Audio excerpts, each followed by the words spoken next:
पुढची बातमी आहे भास्कर जाधवांसंदर्भातली। भास्कर जाधव हे आज उद्धव ठाकरेंची भेट घेणार आहेत। भास्कर जाधव नाराज असल्याच्या चर्चांनंतर आता या भेटीनंतर भास्कर जाधव नेमके काय निर्णय घेतात हे देखील पाहणं महत्त्वाचं असणार आहे। भास्कर जाधवांचं सध्या व्हॉट्सअप स्टेटसही एक चांगलं चर्चेत आहे। गरज असतानाच दिव्यात तेल टाका, एकदा वेळ निघून गेल्यास सगळं काही व्यर्थ आहे, असं सुद्धा त्यांनी आपल्या स्टेटसमध्ये म्हटलं आहे।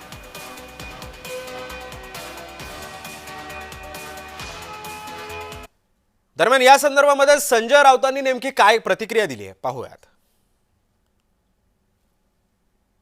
बघा, या संदर्भात त्यांनी मी स्पष्ट सांगेन, ते ज्येष्ठ नेते आहेत, सहकारी आहेत आमचे, त्यांनी येऊन माननीय पक्षप्रमुखांशी येऊन चर्चा केली पाहिजे। त्यांच्या मनात बाहेरून मत व्यक्त करण्यापेक्षा अशा वेळेला स्वतः येऊन आम्ही सुद्धा बोलतो। जेव्हा आम्हाला एखाद्या गोष्टीविषयी चर्चा करावीशी वाटते, आम्ही स्वतः जातो उद्धवजींकडे आणि आम्ही चर्चा करतो। त्यातून चर्चेतून मला माहित नाही।